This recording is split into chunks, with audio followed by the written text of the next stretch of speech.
तीन दोस्त रजत, नमन और एल्बर्ट अपनी फोटोग्राफी ट्रिप पे जंगल की ओर निकले।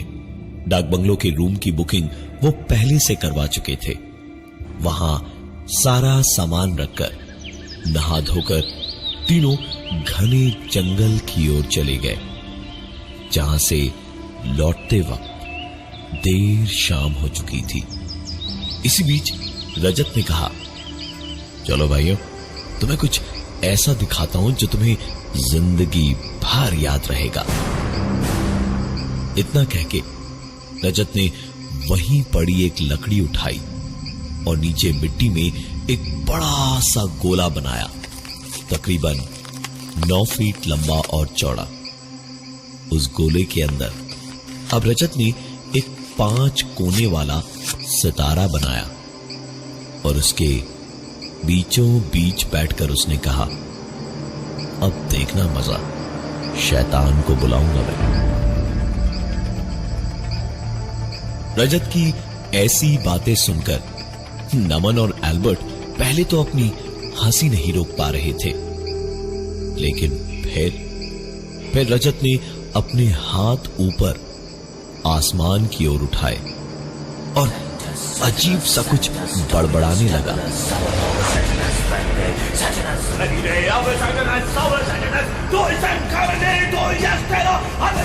रजत देखते ही देखते थोड़ी देर में पागल सा होने लगा।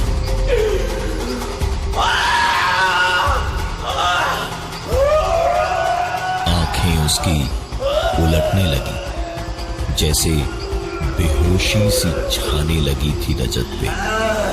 और तभी अचानक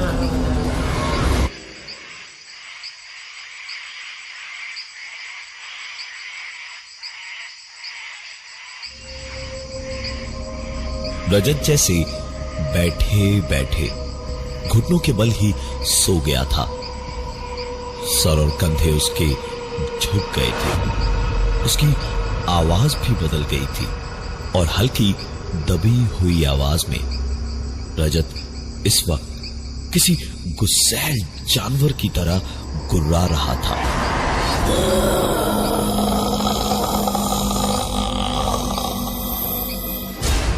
और गुर्राते गुर्राते ही सर उठाकर रजत ने नमन और एल्बर्ट को बस घूरा भर था कि दोनों घबरा गए। और नमन ने बड़ी हिम्मत से कहा, रजत भाई तू ठीक तो है? एल्बर्ट ने भी हिम्मत की और उसने रजत से कहा, रजत भाई चल यहां से, अंधेरा होने लगा है, कुछ देर बाद कुछ भी दिखाई नहीं देगा यहां पर, चल उठ। रजत ने कोई जवाब नहीं दिया उन दोनों की बातों का और बस गुर्राता हुआ उठ के खड़ा हुआ।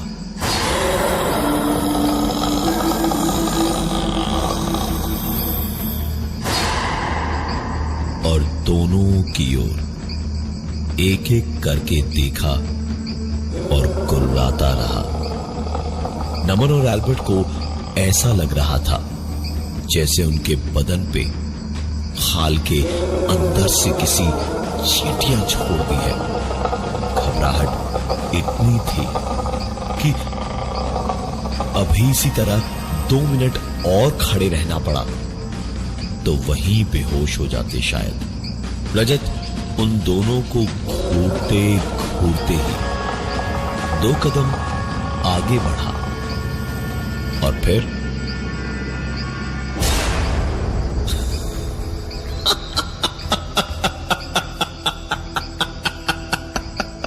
अबे तुम दोनों कितने फट्टू हो यार। इतने से मजाक पे ऐसे, ओ माय गॉड, ऐसा बुरा हाल। चेहरे देख लो, ऐसा लगेगा जैसे किसी ने खून सोख लिया बदन से। अरे मजाक कर रहा था यार, चलो यहां से। ऐसे मजाक की उम्मीद किसी को भी नहीं थी, इसलिए दोनों थोड़े घबरा से गए थे। लेकिन रजत ने तो मजाक ही किया था। उसे क्या फर्क पड़ना था। दोनों को खींचकर ले जाने लगा वापस गेस्ट हाउस की तरफ। और गेस्ट हाउस की तरफ जाते जाते एल्बर्ट ने बस यूं ही पीछे मुड़कर एक पल को देखा तो एक बार हेड से खाल के अंदर से चींटियां रेंगने जैसा महसूस होने लगा, क्योंकि वो 9 फीट का गोला और उसके अंदर बने 5 कोने वाले सितारे जिन लकीरों से बने थे उसमें आग जल रही थी। एल्बर्ट ने बोलना चाहा, लेकिन रजत ने एक न सुनी। रूम में ले गया और पहुंचते ही खाना भी ऑर्डर किया। एल्बर्ट के दिमाग में वही घूम रहा था। वो सीधा कमरे की खिड़की पर पहुंचा और पर्दा हटाकर बाहर झांकने लगा। तो जो दिखा वो देख के उसे समझ नहीं आया कि खुश हो या डरे, क्योंकि सामने थोड़ी दूरी पर वो गोला और वो सितारा दोनों दिख रहे थे, पर उसमें आग नहीं थी इस वक्त।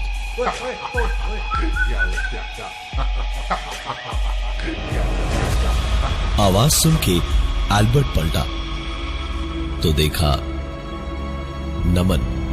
नमन एक कोने में डरा हुआ खड़ा था और पलंग पे रजत जंगल की तरह ही गुर्रा रहा था।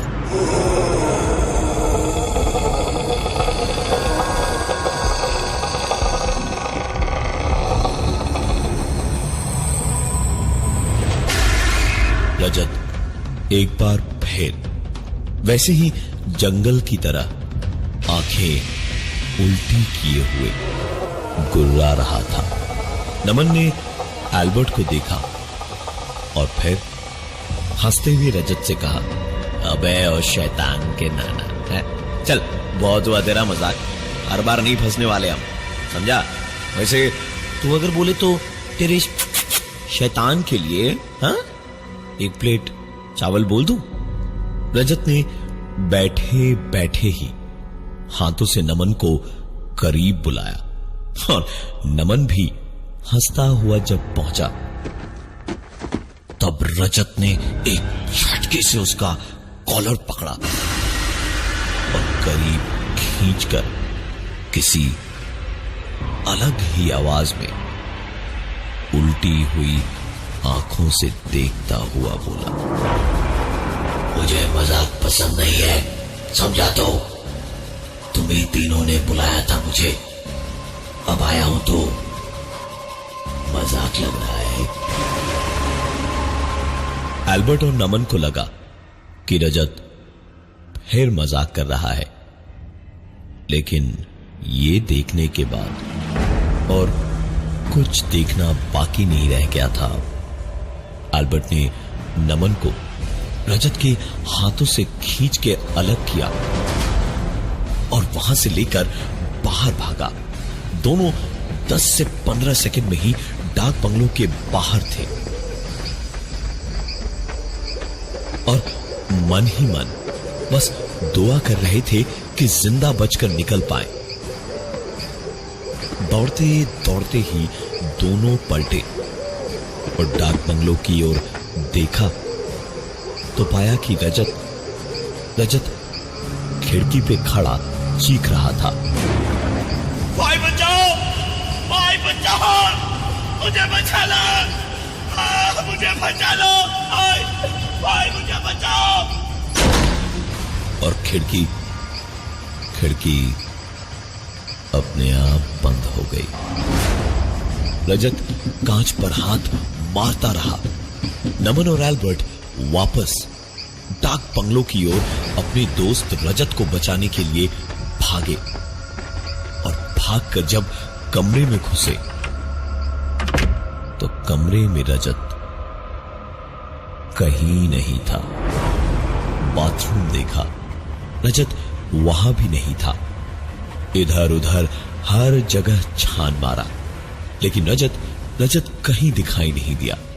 नमन और एल्बर्ट वहां से बाहर भागे और बाहर निकलते ही अंधेरे में कुछ ही दूरी पर जहां रजत ने वो गोला बनाया था, वहीं दूर से बैठा हुआ दिखाई दिया। नमन और एल्बर्ट की जान में जान आई रजत को सही सलामत देख के, और दोनों उसकी ओर दौड़े। लेकिन पास पहुंचने के बाद उन्होंने देखा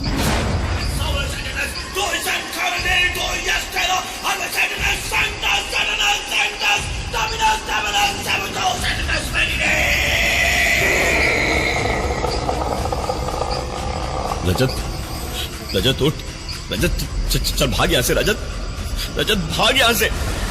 नमन डरे डरे ये सब बोलता रहा, लेकिन रजत हिला तक नहीं।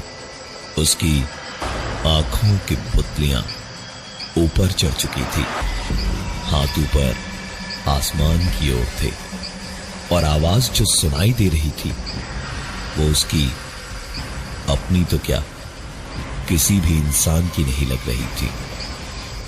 रजत का हाल देखकर एल्बर्ट ने गले से अपना क्रॉस निकाला और रजत के माथे पर रख दिया, और क्रॉस रखते ही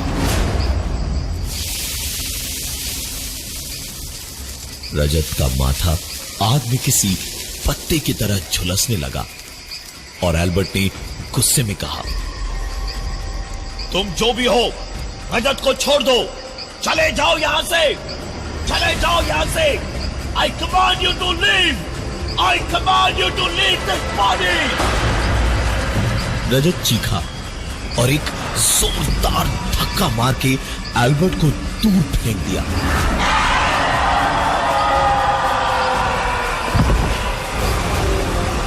नमन और एल्बर्ट फटी आंखों से रजत को देखे जा रहे थे।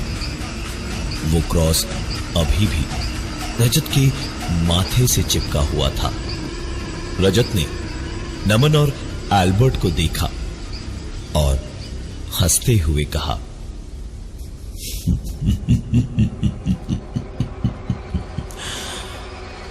ऐसे नहीं जाऊंगा मैं, समझे?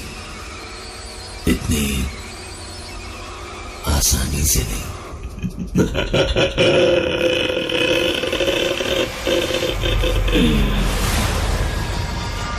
रजत ने अपनी पॉकेट से एक ब्लेड निकाला।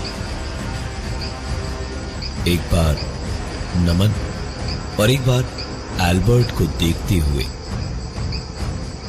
रजत ने ब्लेड कलाई से लेकर कंधे तक उस ब्लेड से अपना पूरा शरीर चीर डाला और कहा, ऐसे नहीं जाऊंगा मैं, समझे? इतनी आसानी से नहीं।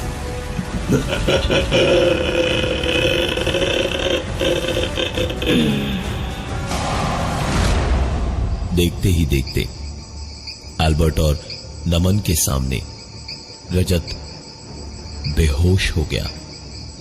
नमन ने अपना रुमाल निकाल के जहां तक रजत ने अपना हाथ चीरा था उसके ठीक ऊपर कसके बांध दिया ताकि खून रुक जाए, और उसे उठाकर वापस डाक बंगलो के कमरे में ले गए। कमरे में वापस पहुंचकर नमन ने रजत का बैग खोला तो उसमें से एक किताब निकली जिसमें रजत के बनाए गोले और उसमें 5 कोने वाले सितारे से शैतान को बुलाने का तरीका लिखा था, और उसी किताब में शैतान को वापस भेजने का तरीका भी लिखा था। इसके लिए उन्हें चाहिए था थोड़ा मोम और एक आईना। आईना तो कमरे में था, उसे निकाल के नमन ने जमीन पर रखा। जंगल में जरूरत पड़ेगी यही सोचकर वो कैंडल का पैकेट भी लाया था जो काम आ ही गया। मोमबत्तियां निकाल के पहले तो उन्हें पिघलाया और फिर उनके 3 गोले बनाकर नमन ने अपना, रजत और एल्बर्ट का नाम उन पे लिखकर उस आईने के चारों ओर रख दिए और फिर जो भी उस किताब में लिखा था उसे धीमी धीमी आवाज में पढ़ना शुरू किया। और फिर एल्बर्ट ने रजत का नाम जिस मोम के टुकड़े पर लिखा था उसे उठाकर आईने के बीचों बीच चिपका दिया और अब किताब की लिखावट जोर जोर से पढ़ने लगा।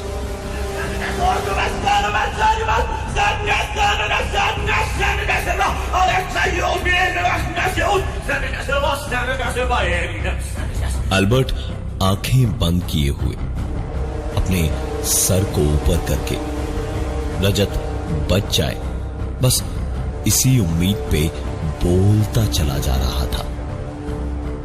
इसी बीच नमन ने देखा रजत के नाम का मोम का गोला अपनी जगह से हिलना शुरू हुआ और तीर की तरह पूरे आईने में घूम कर रुक गया, जैसे किसी ने कुछ लिखा हो।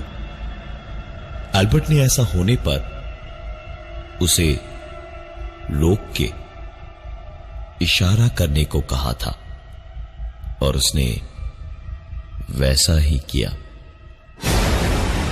किताब में लिखा था ऐसा होने पर एक बूंद खून उस आईने पे गिराया जाए जहां भी मोम लगी हो। एल्बर्ट ने डरते हुए अपनी उंगली में एक सुई चुभोई और एक बूंद खून उस आईने पर वहीं गिराया जहां वो मोम घिसा हुआ था और वो एक बूंद खून स्याही की तरह पूरी मोम की लिखावट पे फैलता चला गया। आईने पर लिखा था, क्या चाहते हो मुझसे तुम लोग। एल्बर्ट ने पढ़ते ही कहा, छोड़ दो हमारे दोस्त को छोड़ दो और चले जाओ यहां से। एल्बर्ट के इतना कहते ही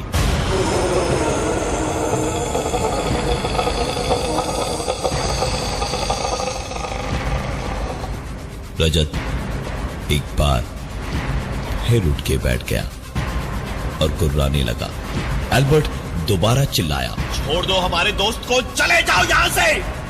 इस पर रजत एल्बर्ट के पीछे बैठे बैठे ही उसी अजीब सी आवाज में बोला, चला जाऊंगा लेकिन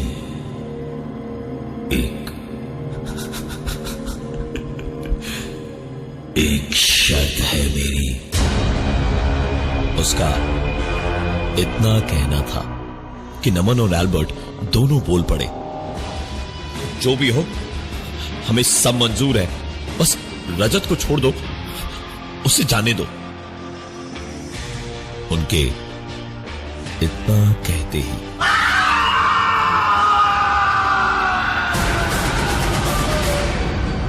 रजत के गले से एक भयानक दर्द भरी तेज चीख पूरे जंगल में गूंजी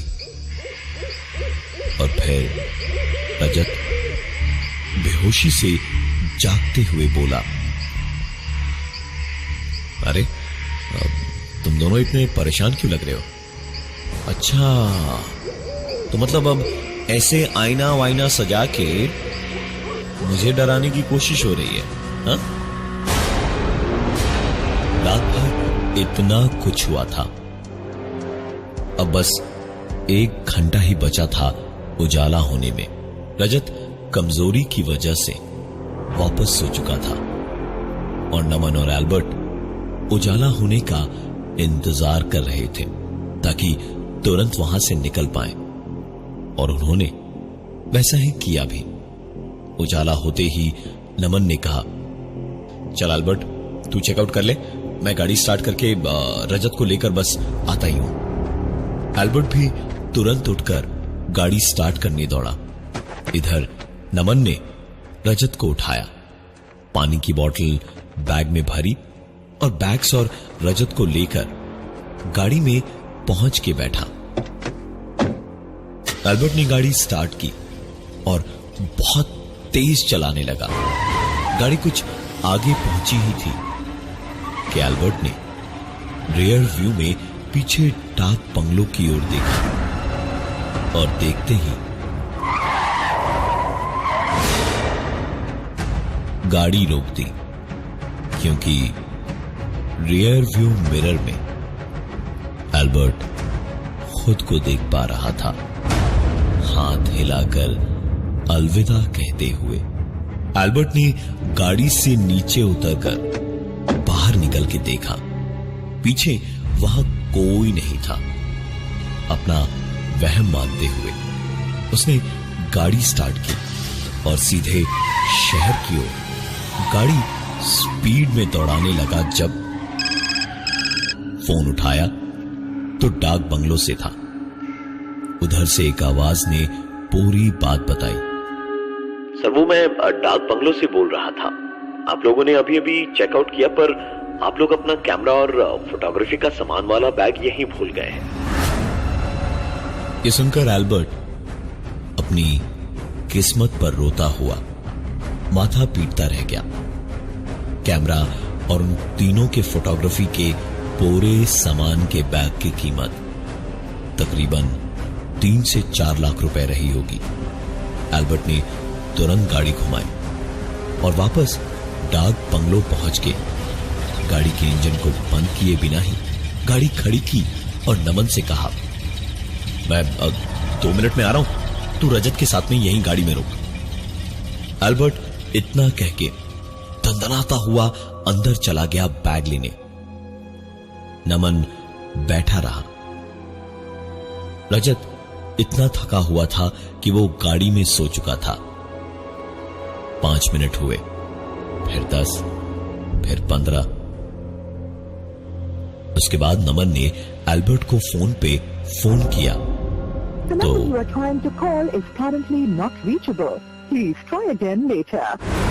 अल्बर्ट का फोन नहीं लगा। 2-3 बार ट्राई करके नमन ने फोन जेब में रखा और रजत को जगाया और उसे लेकर डाक बंगलों के रिसेप्शन पे पहुंचा तो अल्बर्ट कहीं दिखाई नहीं दिया। रिसेप्शन पर भी कोई नहीं दिखा। नमन और रजत उसी कमरे की ओर भागे जहां वो ठहरे थे और दरवाजे को खोलते ही दोनों को ऐसा लगा जैसे दोनों घंटों से बर्फ की सिल्ली से बंधे हुए थे। अंदर अल्बर्ट जमीन पर बैठा हुआ था, एक गोला बनाकर उसमें 5 कोनों वाला सितारा बनाकर बिल्कुल उसके बीचों बीच। अल्बर्ट की आंखों की पुतलियां ऊपर चढ़ चुकी थी, हाथ ऊपर आसमान की ओर उठाए हुए थे और एक हाथ में ब्लेड था। नमन ने इस पूरे वक्त सब कुछ देखा था। तुरंत उछलकर आईने के पास पहुंचा और किताब से पढ़ते पढ़ते अल्बर्ट का नाम वाला मोम का गोला आईने के ऊपर रख के कहा, छोड़ दो हमारे दोस्त को, चले जाओ यहां से। इस बार ना तो मोम का गोला घूमा, ना एक बूंद खून बहा और ना ही कुछ और हुआ। इस बार अल्बर्ट ने एक गहरी सांस ली और धीमे से एक बेहद भयानक मुस्कुराहट चेहरे पर लिए उसने कहा,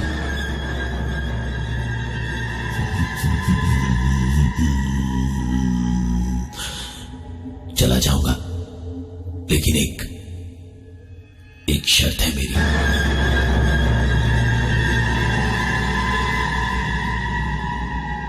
उस घटना के बाद तीनों दोस्त आज तक उस डाक बंगलो और जंगल के इर्द गिर्द ही भटकते रहते हैं।